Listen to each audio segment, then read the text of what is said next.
right. Good afternoon. Welcome to the USA International Harp Competitions Composition Forum.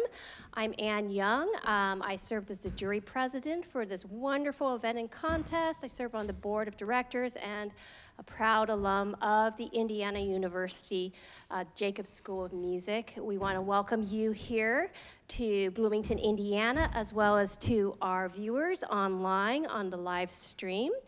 This is a wonderful event that has been happening with this triennial harp competition, and it's a local to global event, connections and creativity.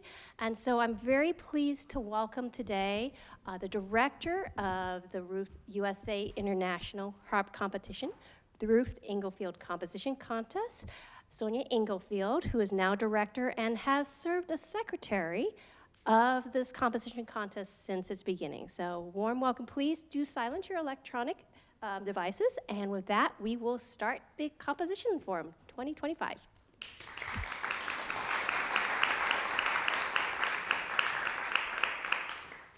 Thank you so much. Before we begin, I'd like to thank all of the amazing people who make the composition contest possible.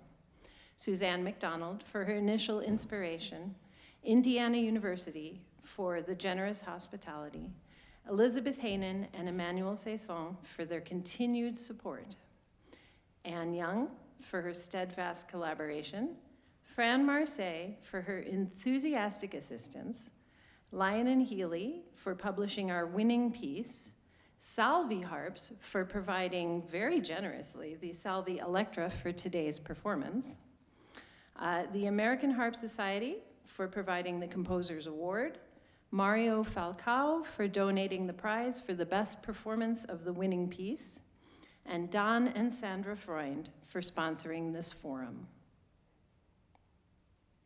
The composition contest began in 2003 as part of the USAIHC's mission to promote the harp and harp music. In 2019, it was posthumously named for my mother, Dr. Ruth Inglefield, whose vision and direction during the first 6 cycles shaped it into a contest worthy of the prestige and respect associated with the USA International Harp Competition. Mom was a student of Marcel Grangeny, received a Premier Prix from the Paris Conservatoire with Pierre Jamet, earned a PhD in musicology from Cincinnati, and was professor of harp at the Peabody Conservatory in Baltimore for 30 years. Her dedication to promoting new music for the harp is what created this composition forum. She believed that although only one piece can win, many are worthy of recognition. Submissions to the contest are 6 to 8 minutes in length, and the winning piece becomes required repertoire for stage 3 of the performance competition. Other instruments or electronics may be included as long as no other personnel are required. The work must not be published or commercially recorded and must not have won any other awards. Qualifying scores are reviewed by an international panel of harpists and one composer. The scores are anonymous, and the jury do not know each other's identities. Composer and jury names are only released after the final decision is made. Before reaching our jury, all of the scores are reviewed for qualification by our screening committee. Pieces are removed if they're too short, too long, or too easy for an international competition. Tremendous thanks to Thea Kammerling, our contest secretary, Emily Levin, and Kaori Otake Ogawa for accomplishing this vital task quickly, thoughtfully, and efficiently. This year, we received 73 applications from 23 different countries. Our jury included composer Chen Yi and harpists Mariko Anraku, Sylvain Blasel, Katerina Englikova, Maricela Gonzalez, and Jessica Zhao. This was our 8th contest, and we've never repeated a jury member. Here is an alphabetical listing of the esteemed jury we've had the honor to work with so far. Next time, I don't think it will fit on one slide. We keep a running list of countries which have been represented since the contest began. This year, we added 3 new ones: Lebanon, Lithuania, and Slovenia, bringing the grand total to 576 compositions from 52 countries. Although only one piece can win, many are worthy of being heard. For that reason, the Composition Forum was created. Today's program features the 4 other works which made it to the final round of judging. They will be performed by young professionals from around the country who are passionate about contemporary music. After their performances, you will hear from our winning composer, Kalen Smith, and have an opportunity to ask him questions. You will hear his composition, Bioluminescence, during stage 3 tomorrow. First on the program is Kheíron, Nocturne for Harp by Caroline Lizotte. Most of us are already familiar with Lizotte, a harpist and composer from Canada. Named Composer of the Year at Pre-Opus 2023, she will be receiving the Anne Stockton Memorial Award for New Music at the 2026 One Harp World Conference in Toronto. She has been on faculty at the University of Montreal since 2010. Our first performer, Anna Dunlap, is principal harpist of the Huntsville Symphony. She will tell us a bit about the piece. Please welcome Anna.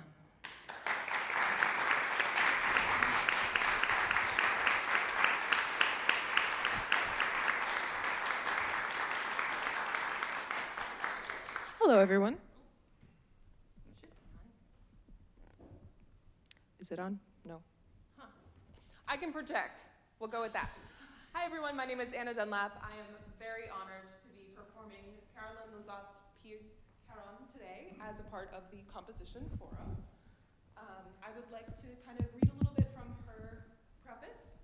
Now with a working microphone, maybe, to give you a little bit more insight into the work. So this was commissioned by harpist Heather Cornelius and was supported by the Council des Arts and Letters du Québec and the Canada Council for the Arts. The Nocturne is a form of the Romantic era particularly cherished for communicating feelings. The work begins and ends with a bourdon, a simple clothespin placed on the base of the very last low string, also detuned to a low A and almost inaudible. Thanks to the wood-on-wood vibration, one can hear Kheíron's tonic purr sound and enter into isolation and solitude. The soft A major tonality also always suggests hope. I also opted for descending chromaticism.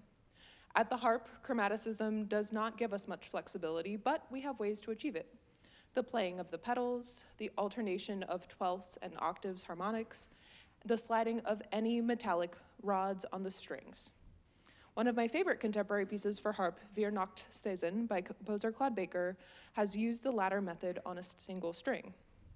The technique, however, requires both hands to produce the effect, one to articulate the metal object and the other to play.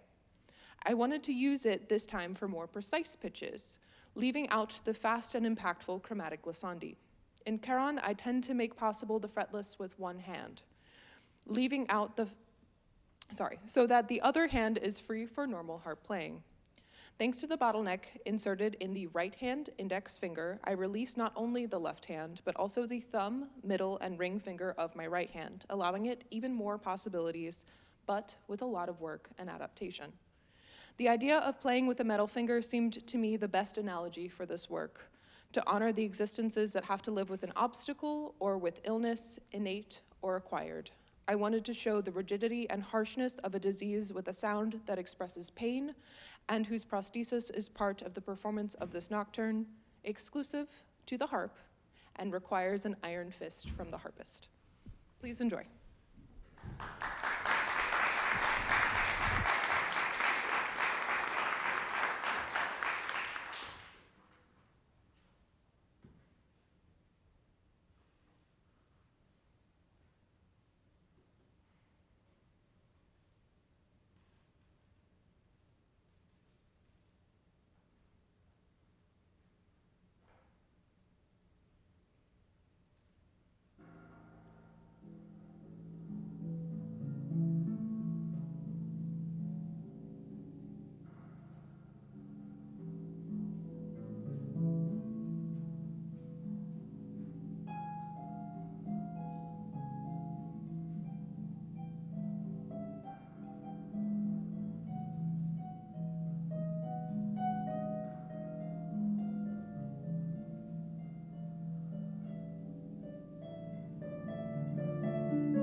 Finally, Someone Who Gives a Damn If I'm Foolish by Alexander Thomas.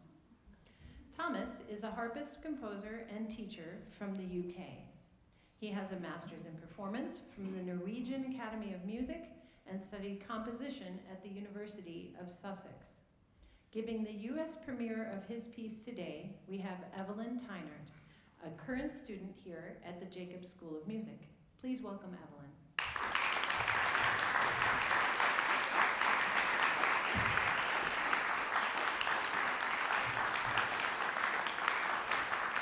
Hello everyone, and welcome to our composition forum today. As you already heard, my name is Evelyn, and I get to present Alexander Thomas's, what I would likely nickname, it's a long title, so I always shorten it, Finally, Someone. And that's where I keep it at, because it's easier to say. But Alexander Thomas, we had a wonderful conversation, and he has so many lovely inspirations for this piece, one of which is poetry. Alexander Thomas is not only a composer, but also a poet and writes his own. Here is the poem that accompanies this piece. Time, it's love, a fleeting spark, a temporary moment in space. We hear a confluence of time, tempers, private versions of myself. Falling waves like hokusai build a greater wave, built of bells, of clock chimes, of time. There is another quote that accompanies this poem by Claude Debussy. This is a very personal piece. Claude Debussy once said, pardon my French pronunciation, "Ce sont plutôt conversations entre le piano et soi," which translates to, and rather they are conversations between the piano and I. In this case, this type of piano, so the upright harp. It'll be a very private piece. It's a very personal journey for the composer, but it's also designed to be a personal and emotional journey for the performer himself or herself and the audience as well. This piece is packed full of all these little motives and special figures that keep coming back in very many different ways. The composer actually pulled motives from his other pieces throughout his lifetime into this piece as well, and they're all kind of hidden throughout the main theme. The main theme in this piece tries to start over and over and over, and sometimes gets interrupted, sometimes doesn't get to finish, but it's discovering itself. It's finding out, what is it supposed to be? What am I supposed to be thinking? It's like trying to figure out what your thoughts are and working through an emotional and spiritual and just journey of growth throughout your life. In this piece, you'll be hearing themes of heartbreak, of pensive thoughts, of reflection, of nostalgia, also of anger, and finally of a resolve of all of that. So it's a very personal journey. I'm going to be pouring my energy into it as well. But as you heard with the poem, there's also this theme of time throughout this personal journey. This passage of time that sometimes feels fast, sometimes it feels slow, but it keeps on going and going. You'll hear the time motive, which might sound familiar to you. It's the Westminster chime, so the Westminster bells of the church. Sometimes it's a cuckoo clock, sometimes it's other churches, but it's the dun, dun, dun, dun, dun, dun, dun, dun. You'll hear that motive all throughout the piece in so many different ways as a constant reminder to the main character that time is still moving on. Now, please enjoy Finally, Someone.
Up next, another US premiere, this one including electronics.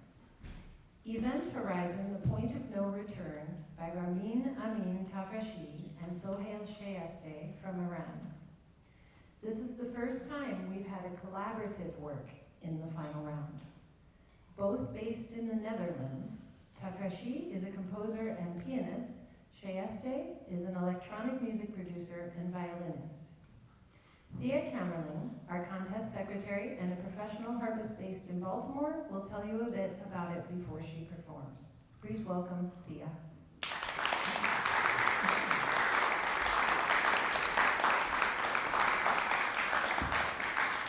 Hi everyone, my name is Thea and I'm really excited to share this piece with you today. So this piece was named after an astrophysical term, event horizon, which refers to a theoretical boundary in space beyond which events cannot affect an external observer. So commonly associated with a black hole, it's the boundary where nothing that occurs inside can exit or escape, not even light. So in this piece, the event horizon is narrated through the story of Orpheus and Eurydice. Many of you may know this story. There's many different versions, but Orpheus is represented here by the amplified harp, and Eurydice by the electronics track.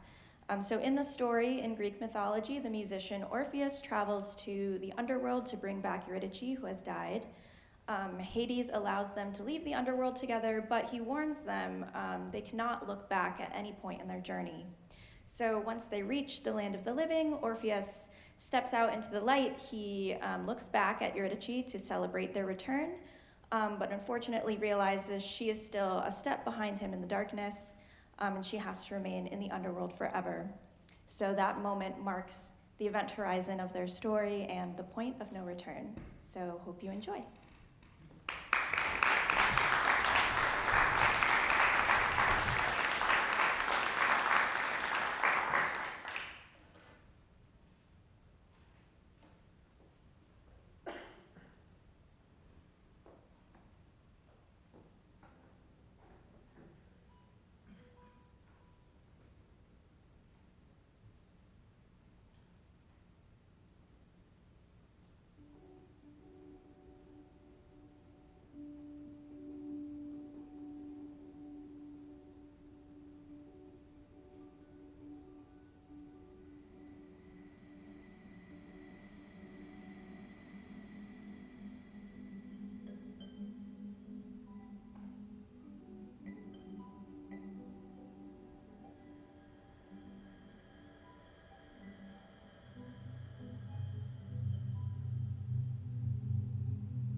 South Korea. Jung just finished a master's degree in composition at Bowling Green State University and is starting a PhD at UCSD. Discussing and performing his work is Kaitlin Miller, the current American Harp Society concert artist. Please welcome Kaitlin.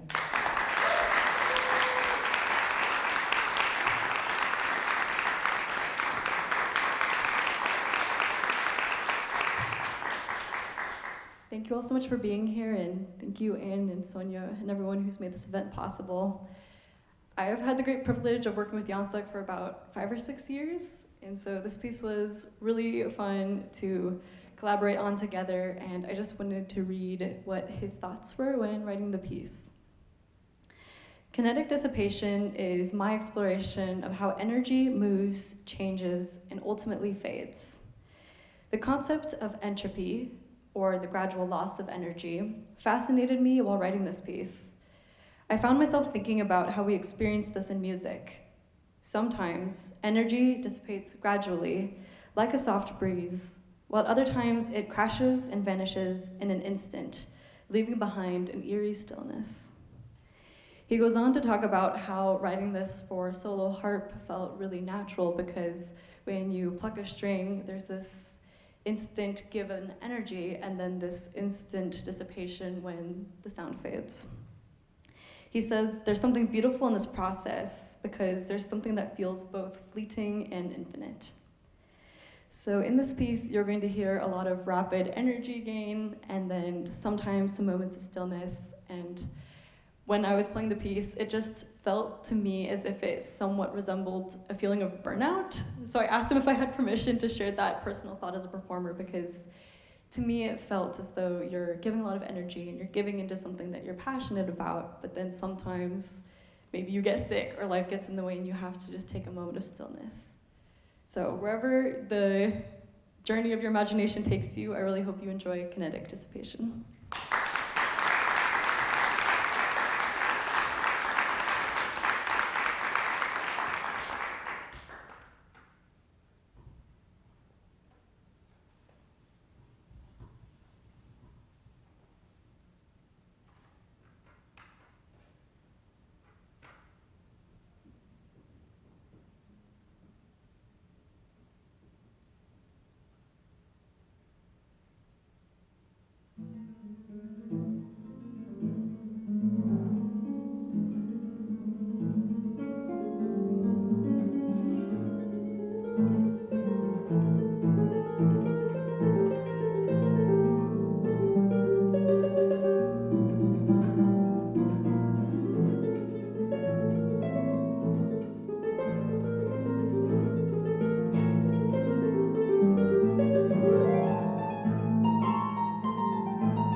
And now we come to this year's winner, Kalen Smith, harpist and composer from Canada, currently finishing a master's degree in composition at McGill University. His works have received multiple awards from the Canadian Society of Composers, Authors, and Music Publishers, and in 2023, he won the National Youth Orchestra Mentorship Commission.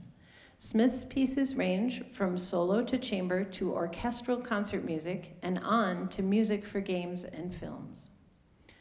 Bioluminescence received these glowing comments from our jury. Successful color and timbre, engaging, idiomatic, and effective. The composer knows the instrument very well. It's effective music and detailed program notes, and an interesting addition to the harp repertoire. Please welcome Kalen Smith.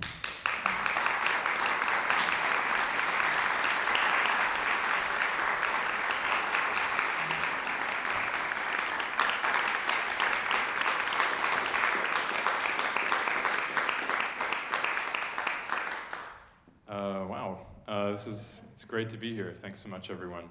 And thanks to Sonia for introducing me. I'm really grateful, and it's amazing, honestly. It kind of makes me speechless at times. I'll start by thanking everyone who helped make this journey possible for me. So I started harp at a very young age, about age 7. And my longtime teacher was Carolyn Leonardelli. Eventually, of course, left her and moved on to university, but she was really instrumental in my first steps as a harpist and as a composer, funnily enough. And I'd like to thank just finished my last term with her, Jennifer Schwartz at McGill. She's been really helpful, especially on the contemporary music side, telling me what not to do and reminding me that my big hands are not what most harpists have. So my music can be challenging, or I have to rewrite certain things. And then I'd also like to thank my composition professors, Sean Ferguson, Chris Harmon, and Jean Lesage, who all have helped me develop my own personal language. So I realize bioluminescence is probably a bit of a mystery. You will hear it tomorrow from these Stage 3 competitors, but I will give you kind of a brief introduction to it now, talk about some of my thought processes behind it, and what it was like writing it, some of the ideas in the piece, and then where the title comes from. So my journey writing for the harp, funnily enough, was actually fairly challenging. I found the fact that I was so intimate with the instrument actually gave me some problems because I know so much about playing it. I know so much of the great pieces on the harp that it was just hard to compare myself to that. And then there was also the aspect of whenever I would sit down and try writing something, whenever I would try improvising, my muscle memory would kind of default back to a lot of the sort of like bass and arpeggios and chords. it's amazing and it's idiomatic and it sounds great, but it wasn't what I was looking for, and I was trying to find a much more personal way of expressing myself. So then we kind of fast forward a few years, and I've had, done some studies at McGill, and I eventually decided to tackle writing another harp piece, and Bioluminescence was that piece.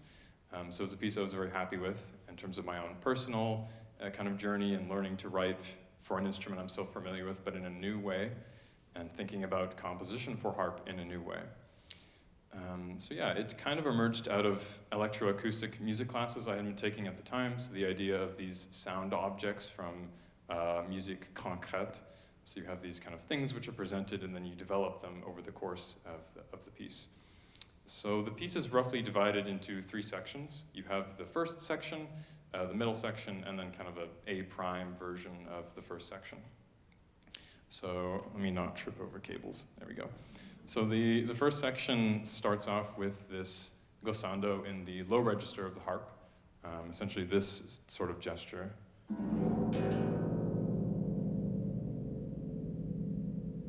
And then that kind of rings for a while, sets up this dark atmosphere. And then in the very top register of the harp, you hear this very quiet bisbigliando, which comes a little bit later after that, something like that. I haven't practiced in a few weeks. I'm taking a break. Yeah. So it starts like that, and you have the dialogue between those two very different ideas, this low kind of rumbling, and then this very high, quiet sound. And both of those are in dialogue with each other. They start to evolve and change until eventually they collide. So you have the low register, the low idea kind of rising in pitch, and you have the high idea going down in pitch. And then once they hit in the middle, that launches into the second section of the piece. And so the second section is very colorful. It's very much faster. You've got kind of a continual stream of notes. You've got melodies accented by different colorations on the harp, so stuff like harmonics, xylophone effects, prêt-à-la-table, etc. And then the final section, again, kind of returns us back to the idea of the bisbigliando and the descending down into the low register of the harp. Yeah, and so last thing to cover, I suppose, is the title of the piece. So this was a case in which the title came after I had basically written the piece, funnily enough. That's how it works sometimes for composition. Sometimes you come up with a cool name, and sometimes you don't. You think, oh, well, I'm writing something, and eventually it'll get there. So for me, Bioluminescence kind of tells a narrative that I was imagining, especially when I was learning to play this piece and when I was making the recording of it for this contest. So you start out in the depths, the abyssal region of the harp, and you have these little flashes of color and light, exactly like imagine the sort of ocean floor, and you have these creatures with, bioluminescence. They have these little natural light that emerges and kind of flickers. And so you have that. So you start out very dark, and you have these little lights that appear, and then those gain in volume and power, and then that launches us into the second section, where you have almost this dance-like character, where all these fish, sea creatures, are kind of flying around and floating, and you have this kind of dance of light, if you will. And then the final section, all that kind of dissipates and goes away, and then you settle back to the ocean floor and kind of the darkness, but in a positive way. Not a super sad way. Yeah, and I would say that this was also a piece where I was exploring the idea of using more unmeasured musical notation. So roughly 50% of the piece does not have a time signature. There's a lot of freedom of time that the performers have. And for me, it's going to be really interesting to see how they interpret that, because I think there is a lot more of this piece is a challenge of interpretation rather than technique.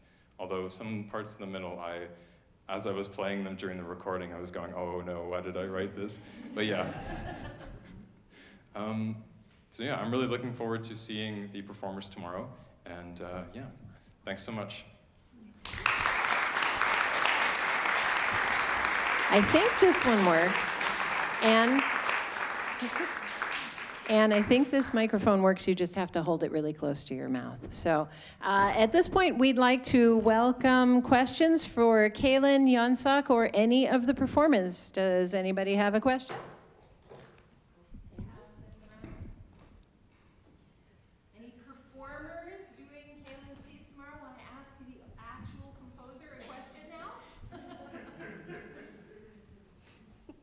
jury members. No.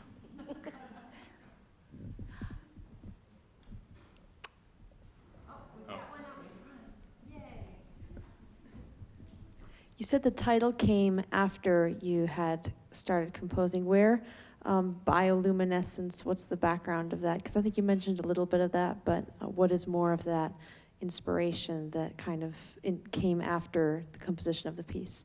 What is the bioluminescence part of it? I would say it is something maybe I was thinking about in the background, but it didn't quite inform the piece as much. I distinctly remember seeing this video on YouTube of, I'm not exactly sure where in the world it was, but you had this, they were filming on a beach, and they had these waves coming in with the tide, and then for some reason there was just an amazing amount of these bioluminescent creatures right on the surface of it, so you'd see the wave kind of going up and down, and then you'd see these lights also going up and down. And I remember watching that not too long before I actually ended up writing the piece. So I think for me, it was in the background. I hadn't quite identified that as the primary inspiration, but yeah, so you can imagine that imagery as well for the piece.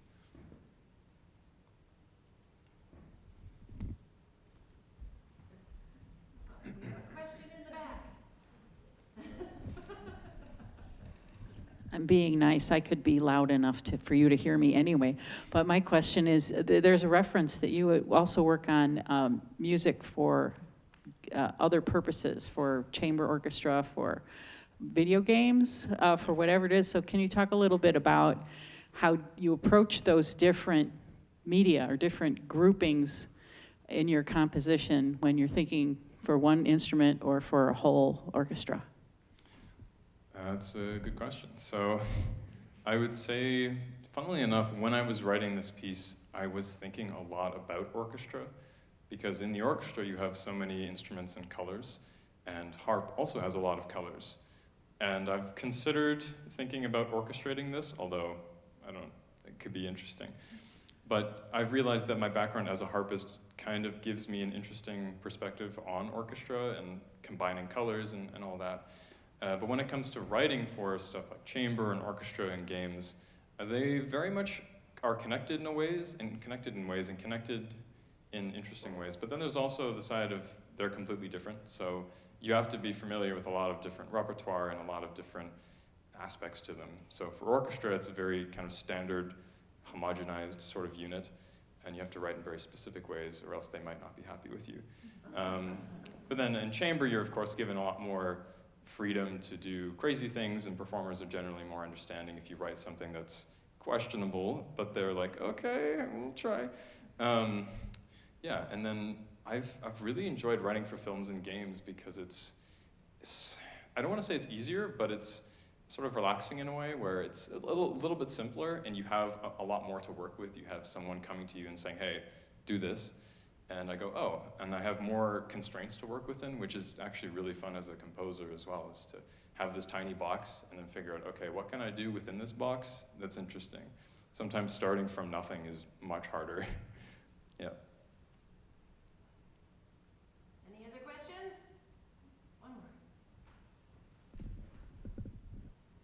Hi, I was a harpist that had to work on your piece, and I guess I had a question with regards to one section. I guess it was the intended effect, and it was in the last section of your piece where there was the vibrato, and it was the different colorations of like C natural. Yeah. And I guess my big question was, what was the intention for the vibrato effect? Because I was trying many ways to make it super effective and falling short.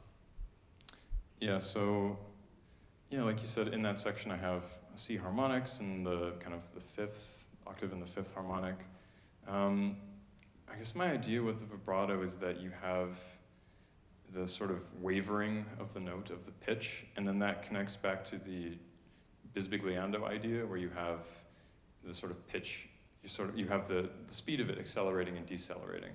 So you can do something where you have the vibrato start fast, you can go slow, essentially fast, and then slow. I know the note doesn't have a lot of resonance, so you kind of have to just roll with it. But yeah, that was the idea. Thank you. Nothing else? Well, thank you all so much for coming.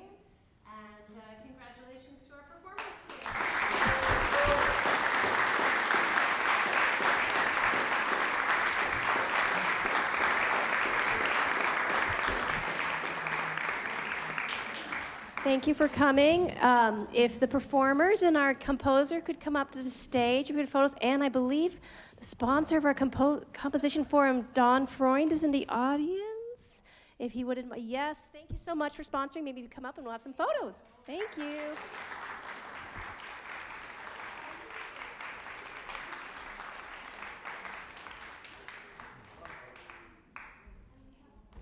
Flowers.